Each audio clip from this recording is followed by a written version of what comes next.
Good day, everyone. Welcome to the lecture video of the topic Content and Contextual Analysis of Selected Sources. So we are now on the second document, particularly the cartilla written by Emilio Jacinto. But of course, uh,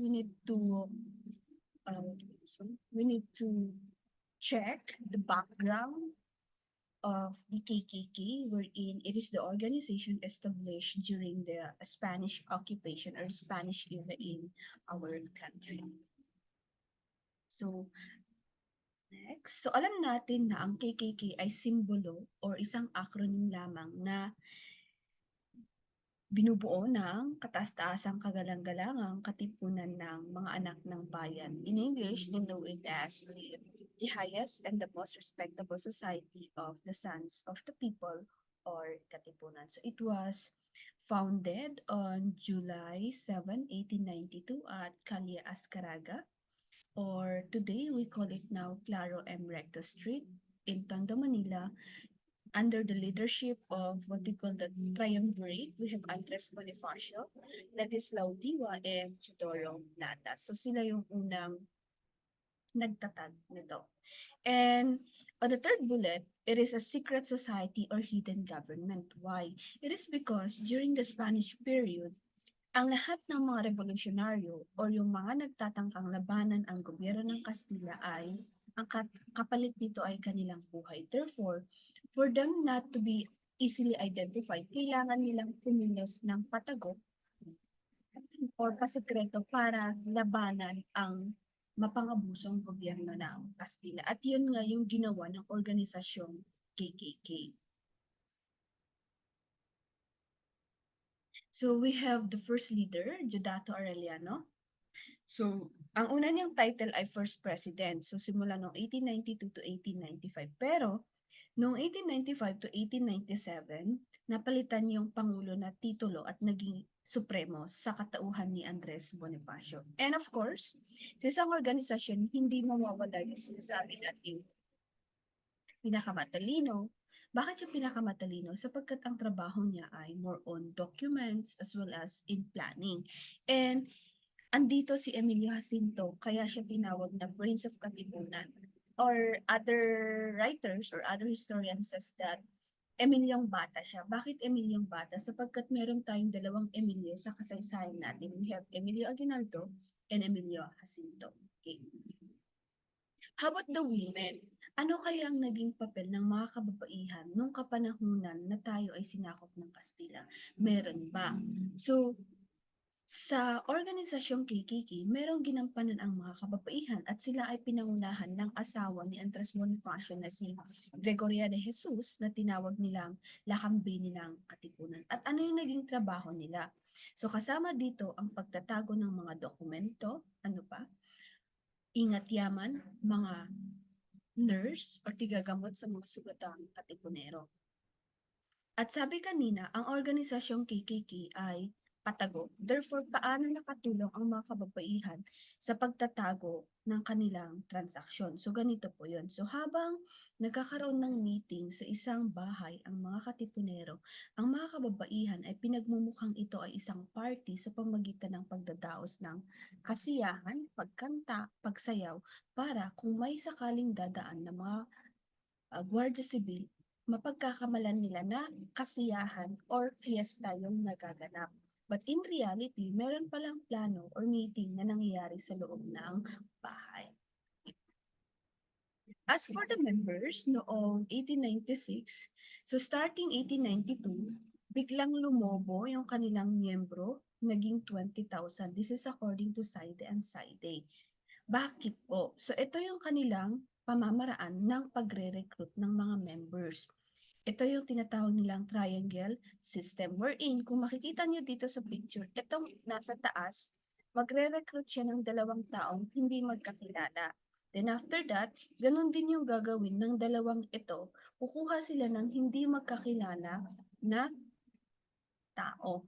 And then sa paglaon ng panahon, gamit yung taktikang ito, dumami yung kanilang member. Kaya medyo nahirapan na silang mag-recruit. Kaya ang sabi dito, they could take as in many new members and who get and undergo the initiation rites. Ibig sabihin, kahit hindi na tigda-dalawa ang kukunin and at the same time, kahit na magkakilala ay pwede na nilang i-recruit. Okay. And since this is an organization, dumadaan sila sa tinatawag nating initiation rite. So saan ba natin ito naririnig yung mga initiation rites sa panahon natin ngayon? So meron tayong mga tinatawag na mga mga masonry, fraternities, meron silang tinatawag na initiation. How about during the context of the Katipuneros? Okay. So, meron silang tinatawag na secret initiation. And ang unang pagsubok na kailangang harapin ng magiging miyembro ay ang patunayan ang kanyang katapangan as well as willingness or sincere ba siya na sasali sa KKK. So, paano po ito? So, magsusuot siya ng black robe, then blindfolded siya, papasok siya sa room with a table with a lamp, a skull, and a bolo. So, ito yung kanyang unang mahawakan pagpasok siya sa isang dim lighted room or medyo madilim. Okay, so anong purpose ng mga bagay-bagay na ito? Yung tatlo, yung bungo, lampara, as well as yung espada or polo. So, lamp represent light. So, ibig sabihin, liwanag. Ano ba kasi ang nangyari sa ating bansa noong kapanahunan ng mga Kastila? Di ba nagdilim? So, kailangan natin ng ilaw. Pangalawa, yung bungo. Bungo ay sumisimbolo sa kamatayan. Okay. Then, yung itak, sumisimbolo na courage, handa ka bang makipaglaban, handa ka bang mamatay, yung sinasabi ng bungo at yung itak. So, ibig sabihin, dapat kailangan nating makamit ang liwanag sa ating bansa sapagkat nagdilim ito nung dumating ang Kastila. Ngunit kapalit ng liwanag na ito ay kailangan nating ipakita ang ating katapangan na ito ay maaring humantong sa ating kamatayan. So, you need to prove your patriotism, courage, and sincerity. And going back, after mo maramdaman o mahawakan yung mga bagay na yun, tatanungin ka ng history questions. Unang tanong, what is the condition, in what condition did the Spaniards find the Filipino people when they came? So, ibig sabihin, ano ang kalagayan ng ating bansa bago pa dumating ang Kastila? Sabi ko sa inyo noon, sa Bantayong Pananaw, sinasabi nila na bago pa dumating ang mga Kastila, ang Pilipinas na ay maliwanag. Ibig sabihin, meron tayong maayos na gobyerno, meron tayong sariling pamahalaan as well as relihiyon. Or in short, we are civilized or organized society. Second question is that, ano ngayon ang kalagayan nito sa ilalim ng Kastila? So ang sabi ng mga historians, nagdilim tayo sapagkat mapang-abuso yung pamumuno nila as well as ninakaw ang ating mga kayamanan, pinahirapan tayong mga Pilipino or naging alipin tayo sa ating sariling bansa. At ang huling tanong, what hope do the Filipino people have for the future? So, itong tanong na ito, dahil ikaw ay dahil gusto mong sumali sa organisasyon na ito, ano yung magiging kahinatnan ng ating bansa? May pagbabago ba ang ating bansa sa pamamagitan mo na gustong maging miyembro ng KKK? So, kung pagdudugtungin natin lahat ng mga katanungan na yun, ang sabi niya, dahil alam mo ang nangyari sa ating bansa mula noon hanggang sa anditong mga Kastila, anong pwede mong gawin? Anong kaya mong gawin para makamit natin ang hinahangad nating kalayaan? So, when you prove that you are really willing to die, you are willing to sacrifice, mapatunayan mo ang pagmamahal mo sa ating bansa, therefore, pwede ka nang maging miyembro. Pero bago pa yan, dadaan ka ulit sa panibagong test or yung huling test na sinasabi dito. Ito yung blood compact. So ano bang ginagawa dito sa blood compact? Dito, ang mga recruit ay susugatin ang kanilang kamay, then gagamitin nila yung dugong lalabas doon para pirmahan yung kanilang panunumpa. Panunumpa na gusto nilang sumali as well as yung obligation na kanilang haharapin bilang miyembro ng katipunan. And of course, pipili muna sila ng kanilang nickname or parang to hide their identity. Halimbawa, si Andres Bonifacio, ginamit niya yung May Pag-asa. So, ang mga pangalan po ginagamit nila during that time ay merong relevance sa kanilang prinsipyo or yung kanilang pinaglalaban para sa ating bansa. So, tingnan natin kung ano yung laman ng kanilang panunumpa or panata or the oath. So, in the name of God and my country, I promise to defend with valor and integrity the aims of the Katipunan, to keep its secrets, to obey its orders, and the need to recognize the authority of its leaders, and not to be a traitor to its rule. As highlighted in this, ang sabi niya dito, handa akong ipagtanggol ang ating bansa. Another one, in-emphasize ng organisasyon na ang members dapat ay kailangang marunong maglihim. Take note, sabi natin kanina, KKK is a secret organization. Therefore, lahat ng galaw ay patago. So bilang isang miyembro, kailangan mong ilihim yung nalalaman mo about sa organisasyon. Kasi nakasalalay dito yung buhay or yung paggamit ng KKK sa ating kalayaan. Isa pa, kailangan din nito din na i-recognize ng mga members ang kanilang leaders. So you respect your leaders. Since sila ang leaders, kailangan nating bigyan ng respeto yung kanilang pagiging pinuno ng isang organization. And of course, kailangan maging tapat tayo or sundin natin ang ating mga alituntunin. So kagaya din ng mga organization or mga institution sa panahon natin ngayon, lahat tayo ay may mga sinusunod na rules.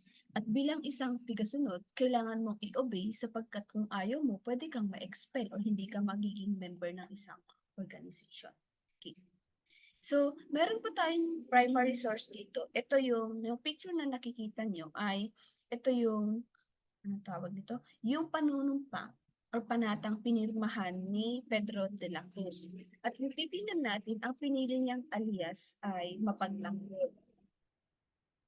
Kung gagamitan natin ito ng external criticism, sa tingin niyo ba ay valid itong document? Yung ginamit niyang pangalan ay Mapagtanggol, spelled as single G. So kung sa panahon natin ngayon, ang magiging spelling niya sana ay GG, yung Mapagtanggol. So ibig sabihin, tama po yung spelling. Therefore, the document itself is valid. Bakit ko nasabing valid? Dahil ang sabi ng ating wika, ang wika ay nagbabago. Bakit siya nagbabago? Lahat ng bagay sa mundo ay nagbabago at ganun din ang wika natin. So nung unang panahon, accepted pa ang paggamit ng single G, yung Old Tagalog. So therefore, the document is valid. But how about this case? So sa dinami-dami ng members, sabi natin kanina umabot sila ng 20,000 by 1896, pero bakit dalawa lang ang natitirang ganitong document ng Katipunan? Ganito pong nangyari sapagkat sabi ng kanilang panunumpa, ang bawat member dapat ay marunong ipaglihim ang dapat ipaglihim. Ngunit dumating sa panahon na mayroong isang katipunero na hindi ipinaglihim yung tungkol sa katipunan. Ito ay sa katauhan ni Pedro,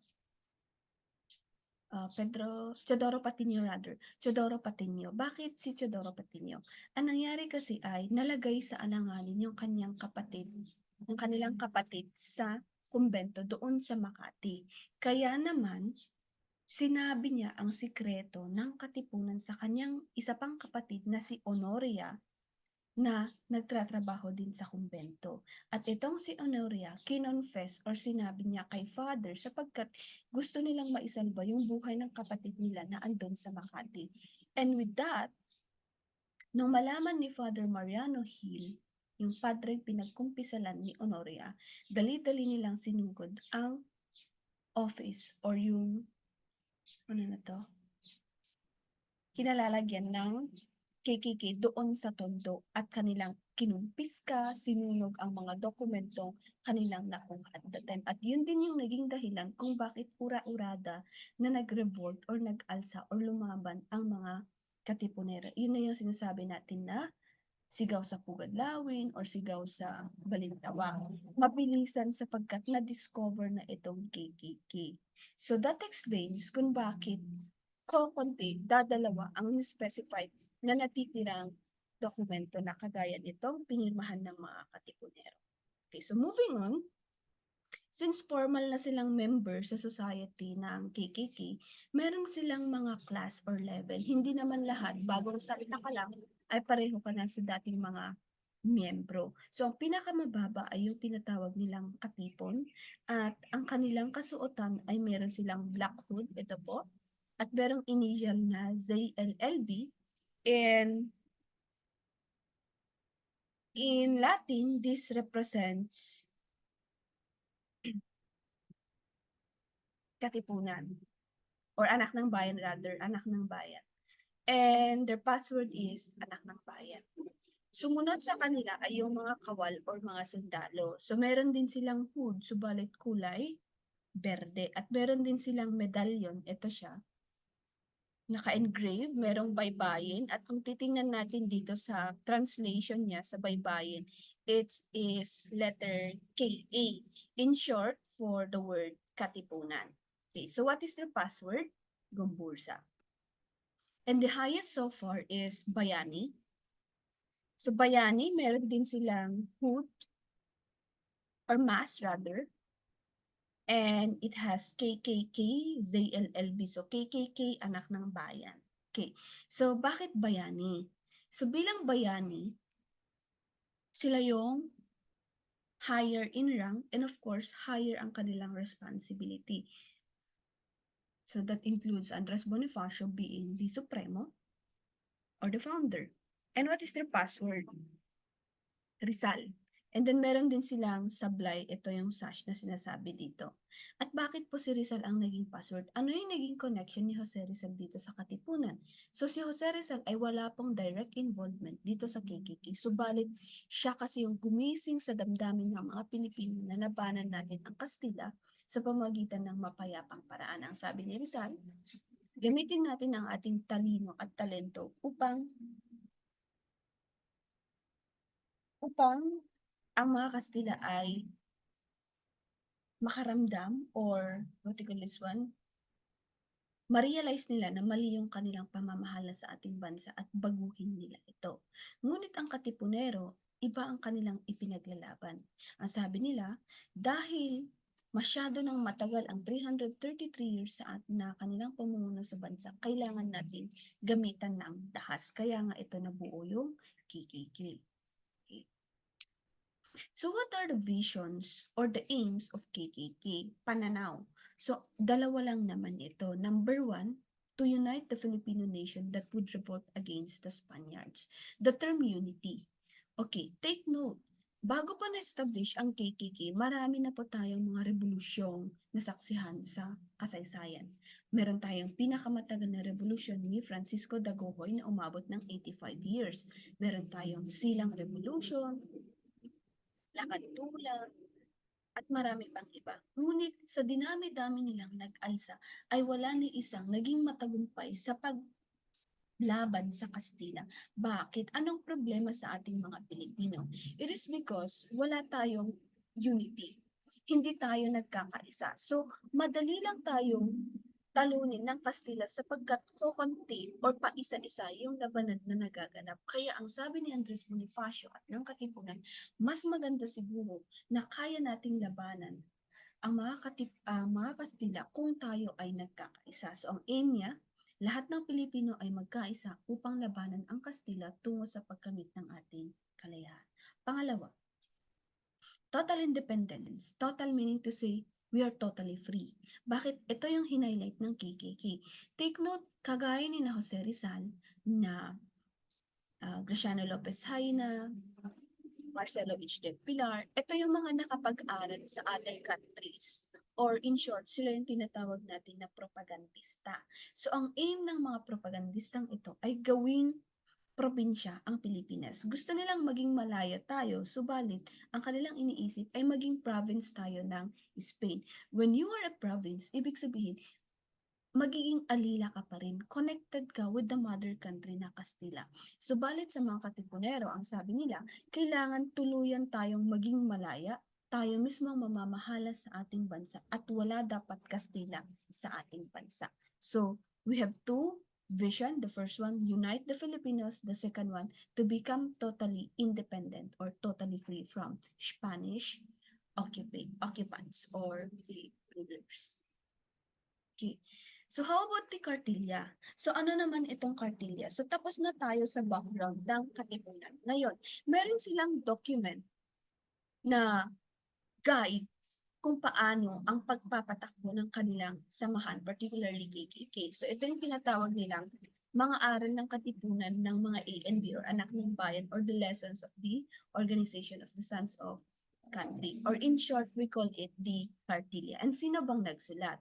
So, sabi dito si Emiliong Jacinto, Emiliong Bata or Emilio Jacinto. So, bata pa lang siya nung kanya itong isinulat nung siya ay 18. And as for his background, is he qualified to write this document? The answer is yes. It is because during that time, isa siyang law student sa UST. So kung isa kang law student, may background ka about sa mga batas as well as the implication to the people. Then, in addition, the document was written in Tagalog. However, sa ating pagdidiscuss po mamaya ay gagamitin natin ang dalawa, the English and the Filipino version translated by Nieves. Okay. So, batang-bata po si Emilio Jacinto nung siya ay namatay at the age of 24. Okay. So, let us start. Ito yung sinasabi nilang Cartilla. So, ito ay mula sa librong The Revolt of the Masses ni Teodoro Agoncillo at salin siya ng Komisyon ng Wikang Filipino. Okay. So, simulan natin. So, anong sinasabi ng code number 1? So, ang buhay na hindi ginugol sa isang matayog at banal na layunin ay punong walang lilim o kung hindi man ay nakakalasong damo. In short, ang sabi niya dito ay, it is living or ang kahalagahan ng pagkakaroon ng layunin sa buhay.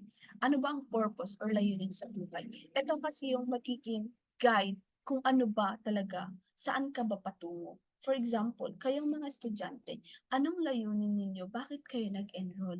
It is because meron kayong gustong makamit in the future, gusto niyong makuha ang diploma para makapagtrabaho kayo mas maayos or mapabuti ninyo ang inyong buhay. So, sa layunin niyong yan, nagkakaroon ng guide or yung pagtahak nyo sa araw-araw na buhay nyo bilang isang mag-aaral ng NTSU. Kasi kung wala ka daw purpose sa buhay or layunin, isa kang useless or at the same time, isa kang masamang damo or nakakalason sa lipunan. Therefore, the first tenet highlights the importance of living a purpose-driven life.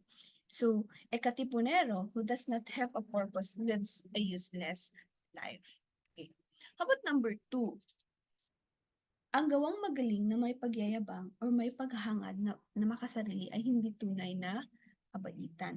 So, ang sinasabi ng second rule is that doing the right thing. A deed carried out to the sake of fame is not worthy of praise. So, ibig sabihin, ang gagawin daw natin, ginagawa na, halimbawa, tumulong ka sa kapwa mo dahil alam mo na ang pagtulong ay mabuti. So, yun yung tunay na kabaitan. Pero kung tumulong ka sa kapwa, binidyohan mo ito, pinost mo online, therefore, meron kang hidden interest. Ano yung hidden interest mo? Bakit kailangan mo pang i-video? Bakit kailangan mong i-post? Sapagkat gusto mong makakuha ng attention, makakuha ng views, makakuha ng makilala ka, maging sikat ka. So, hindi pagtulong yung gusto mo sapagkat gusto mo ng pera, yaman, or what you call this one, being sikat. So, hindi na siya true virtue. Therefore, ang sabi niya dito, we need to do good things. It is because we know that it is good things. Wala nang iba. Okay.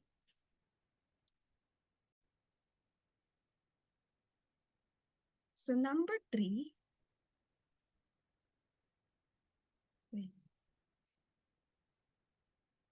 So, sinasabi naman ng number 3, ang tunay na kabanalan ng pagkakawang gawa pagkakawang gawa, ang pag-ibig sa kapwa at ang pagiging tama sa kilos, gawa at salita. So the third tenet shows that kindness really means. True act of Katipunero is the love and the service he rendered to other people and not the other way around. So ibig sabihin, ang pagiging mabuting tao ay ang paggawa ng mabuti sa kapwa, hindi lamang sa sinasabi, hindi lamang sa kinikilos sapagkat ngunit rather kailangan yung sinasabi mo, pinapakita mo at ginagawa mo sa kilos, gawa at salita ay magkakatugma na ito ay kabutihan para sa iyong kapwa. At ano sa context ng Katipunero, kailangan daw na paglingkuran natin ang ating kapwa. Yung serbisyo natin sa kanila, yun na yung highest form na pwede natin ibigay sa ating kapwa-tao. Number 4, so kung titingnan natin ito, ang sabi niya, maitim man o maputi ang kulay ng balat, lahat ng tao ay pantay-pantay. Mangyari ang isa'y higitan sa tunog, yaman, sa ganda, ngunit hindi mahigitan ang kanyang pagkatao. So, there are cases na mas higit ang isang tao sa iba sa paanong paraan. Pwedeng mas mayaman siya, mas maganda siya, mas marunong siya. Pero hindi ibig sabihin na ikaw ay mayaman, matalino, ay pwede mo nang apakan ang karapatan ng ibang tao. So ang sinasabi lamang dito ay lahat tayo ay pantay-pantay, anuman ang ating kulay, anuman ang ating katayuan sa buhay. So kailangan nating itrato ang kagaya nating tao na pareho. Wala dapat tayong inaapakan dahil lang tayo ay mas angat sa kanila. Number 5, mas pinapahalagahan ng taong marangal ang kanyang buhay kaysa pansariling kapakinabangan. Sa taong tanpalasan, inuuna ang sariling pakinabang. In English, Katipunero should value honor more than his personal interest. So, dignity, integrity as a person. So, bilang isang tao, kailangan nating unahin na gawing mabuti ang ating imahe sa ibang tao.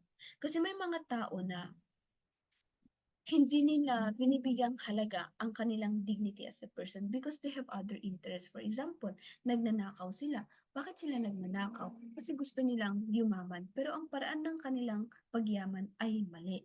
Pero kung gusto mong yumaman, gumawa ka ng mabuti para ma-preserve mo pa rin yung integrity mo as a good person. Pero yung iba kasi baliktad eh. Yun yung ginagawa nila. Number 6, sa taong may hiya, salita ay panunumpa. So, ang bigat nito. So, bilang isang tao, mabuhay ka na naayon sa sinasabi mo. So, in English, you should live a man of word. So, ang sabi dito ay, kung anong sinabi mo, gawin mo. Hindi puro kapangako at hindi naman natutupad. So bakit po ito napakahalaga sa konteksto ng Katipunero? Sapagkat nanumpa sila nung una, ang sabi nila doon, to defend the valor and integrity of the country. Therefore, paano mo yun i-defend? So kailangan mong ipakita sa iyong kilos, sa iyong gawa, na gusto mo or handa kang ipaglaban ang ating bansa sa kamay ng mga Kastila. 7. Huwag mong sayangin ang panahon, ang yamang nawala ay maibabalik, ngunit ang panahong nagdaan ay di muling magdaraan. Very easy. So ang sinasabi dito, time is gold, time is precious. Hindi natin maibabalik ang nagdaang panahon. So ano dapat ang ating gagawin? So take every time as gold. You use your time wisely, pakinabangan mo yung oras mo, hindi mo ito sinasayang. Kasi darating ang panahon, pagsisisihan mo yung mga panahong sinayang mo. Kagaya ngayon, since you're a student, paano niyo ba gawing precious yung mga oras niyo? So every day is every day has something to do with your future. For example, kung hindi ka pumapasok, nag-a-absent ka sa mga klase mo. So at the end of the semester, mababagsak ka. Ngayon, kahit anong gawin mong makiusap kay teacher, binagsak ka niya, hindi na pwede sapagkat hindi na pwedeng ibalik yung mga panahon na ikaw ay nag-a-absent. Sabihin mo sa sarili mo, sana hindi na lang ako nag-absent. So in short, time is gold. Number 8, ipagtanggol ang inaapi at labanan ang nangaapi. So ito ay sa context ng mga Filipinos during the Spanish era. Bakit? Tayong mga Pinoy ay inaapi at wala sa atin ang lumalaban or patuloy tayong nagpapaapi. Kaya sabi niya dito sa context ng katipunan, since kayo ay mga katipunero, kailangan niyong tulungan ang mahihina nating mga kababayang Pilipino na lumaban sa mga Kastila.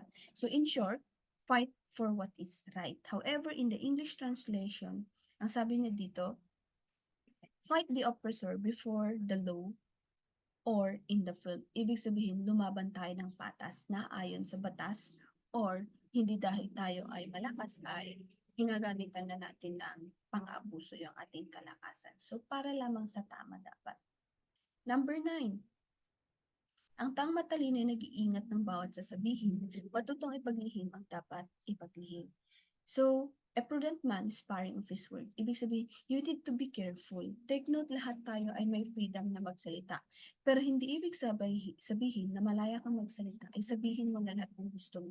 Kasi sometimes yung mga salita natin ay nakakasugat o nakakamatay sa ibang tao. Therefore, isip-isip bago magsalita. And yung panghuli, kailangan ipaglihim ang dapat ipaglihim. Sabi kanina sa panunumpa, to keep it secret. Therefore, napakahalaga na bilang isang katipunero, alam mong ipaglihim ang dapat ipaglihim.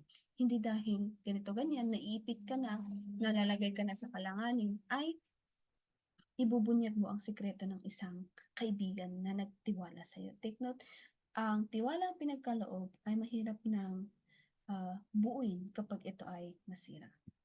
Number 10, sa matinik na daan ng buhay, lalaki ang siyang gabay ng asawa at mga anak.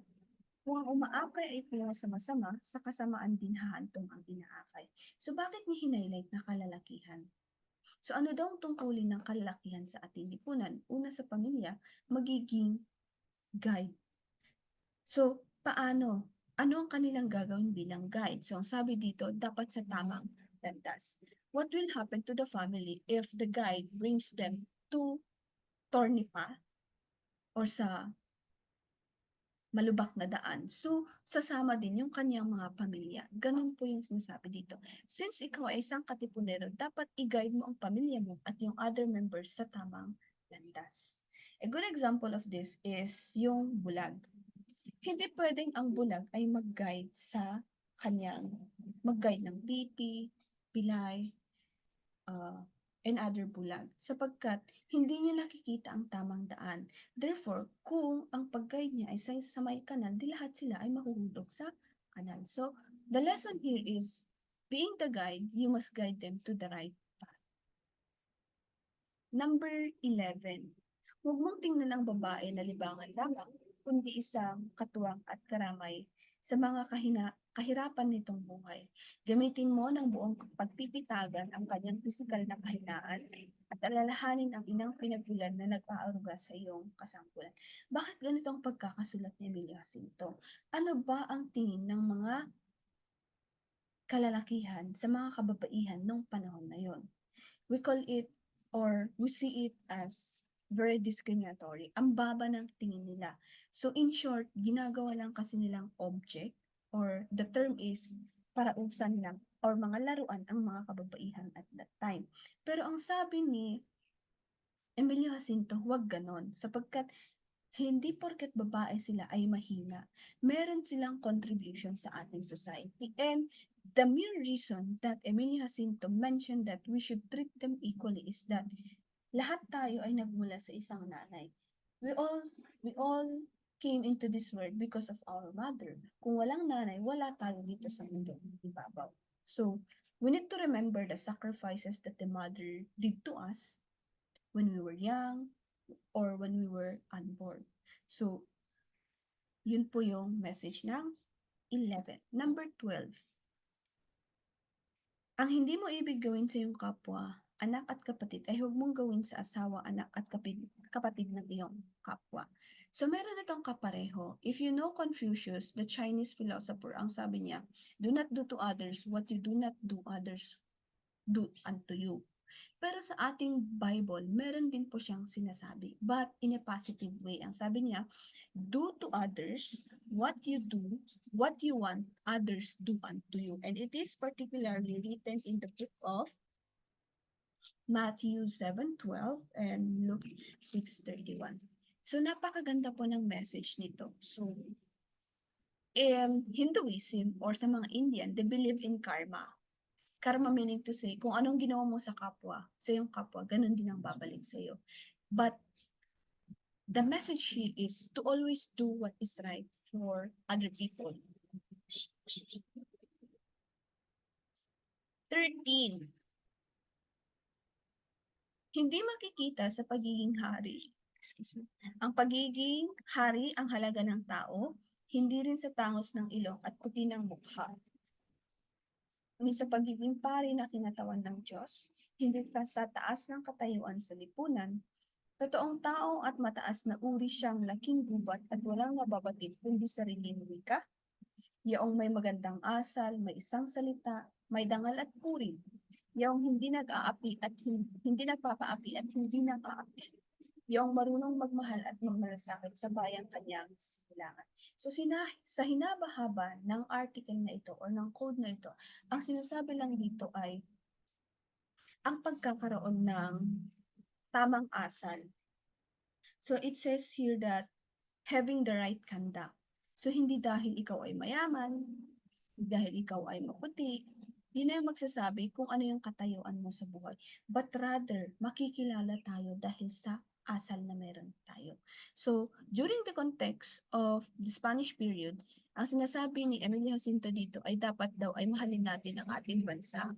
Hindi tayo nang-aapi, meron tayong dangal at puri, as well as proud tayo sa ating sariling wika. In short, ang sabi ko kanina, ang pagkakaroon ng tamang asal. At ang panghuli, sa paglaganap ng mga aral na ito, magniningning na sisikat at sasabog ang matamis na liwanag ng araw ng kalayaan dito sa abang kapuluan, ng nagkakaisang nagkakalahit magkakapatid. Ang mga ginugol na buhay, pagod at tiniis na kahirapay labis ng matutumbasan.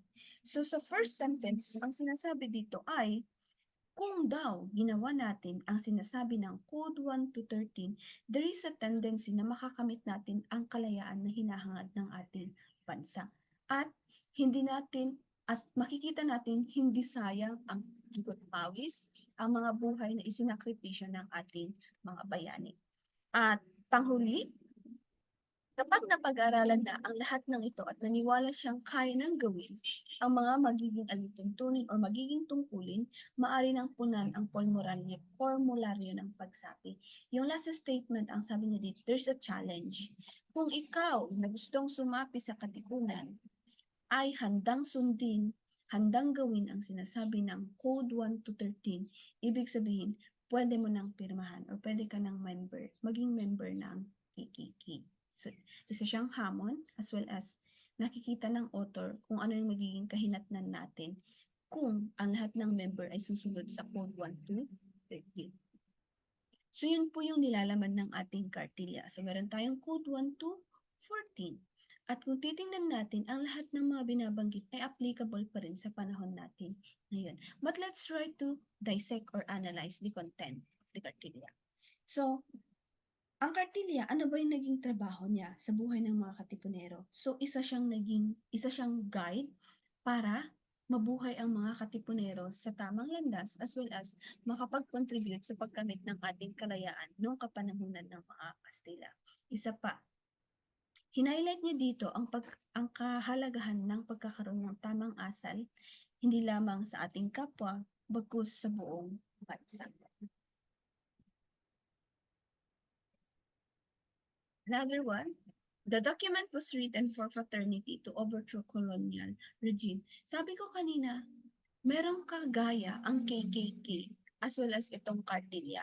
Sa panahon natin ngayon, kagaya siya ng mga frats, yung mga sororities na meron tayo. So, ano yung purpose ng panahon na yon? So, yung context noon ay labanan ang gobyernong Kastila. How about yung mga frat ngayon? Generally, ang mga fraternities today are for civic activities para sa ating lipunan. And on the 4th and 13th rule, hinighlight po dito ang pagkakaroon ng equality between men and women regardless of between men regardless of race, occupation, and status. Bakit po hinighlight ito ni Emilio Jacinto? Dahil nung kapanahunan ng Kastila, ang mga Pilipino ay trinatratong mababang uri.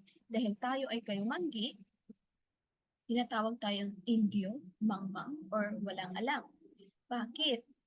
Kasi kapag Kastila ka, higher priorities ang ibibigay sa'yo. Pwede kang kumuha ng mataas na pwesto sa gobyerno. Pero kung ikaw ay isang Pilipino, ang trabahong ibibigay sa'yo ay yung pinakamababang posisyon, kagaya ng kapitan sa baryo o yung kabesa de barangay. As well as sa mga pari, mababa po sila. So, ang hawak lang nila ay yung mga sakristan or pagiging assistant sa mga Spanish friars. Okay. It also emphasized the importance of honor in words and in action. Sabi dito, you need to be a man of word. Next, honoring and respecting women. It is because during the Spanish era, women are treated and viewed as lower than men. Bakit po? Kasi nga meron tayong tinatawag na discrimination in the society. Dahil babae ka, hindi ka pwedeng maging leader, hindi ka pwedeng ang trabaho mo lang ay sa bahay, hindi ka nakakapag-aral. Yun kasi yung itinuro ng Kastila sa atin. Ang mga kababaihan ay dapat matuto ng mga gawaing bahay dahil pambahay lang sila. At ang mga kalalakihan ang may karapatang mag-aral. Okay. Then, the document also upheld consistency of rational and liberal ideas in the 18th and 19th century, particularly equality, tolerance, freedom, and liberty. So bakit po ganito ang pagkakasulat ni Emilio Jacinto? It is because Emilio Jacinto at the time ay nakapag-aral, or as shown in his background, he was a law student when he wrote this document. Therefore, may mga nabasa siyang mga documents, mga books from other countries, particularly US, sapagkat free na during this time, 1890s, may mga ideyang galing sa other countries na nakapasok sa ating bansa. At yun yung naging, naka-impluensya sa mga Pilipino na yakapin ang ideya ng demokrasya, freedom, or paggalang sa human rights. Kaya kung titingnan natin, yung pagkakasulat niya ay it embraces human rights, equality, so on and so forth, na kung saan present na sa other countries. And here comes Philippines na under pa tayo sa kamay ng Kastila na wala pang mga ganito, na panay ang discrimination, mababa ang uri ng mga kababaihan kumpara sa kalalakihan. So kung titingnan natin, rational siya. It is based on other books from other countries, and it is based from experiences of other people in the world. So, si Emilio Jacinto ay isa po sa ilustrado. Ang mga ilustrado ay, ito yung in English, enlightened one. Enlightened because nakapag-aral sila. Nayakap nila ang ideya ng demokrasya. And lastly, Cartilla is instructive not just to the Katipunan's conduct toward other people, but the members' development as an individual. Instructive. It comes from the term instruction.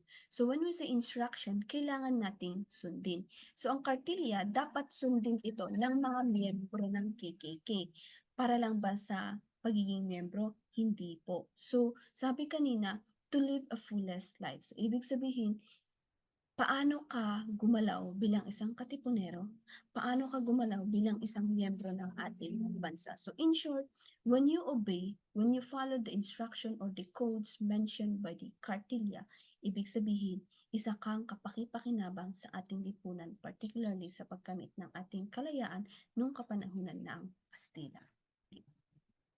So with that, thank you so much for listening. If you have queries and questions, feel free to use our group chat para sa clarification. So once again, good day everyone.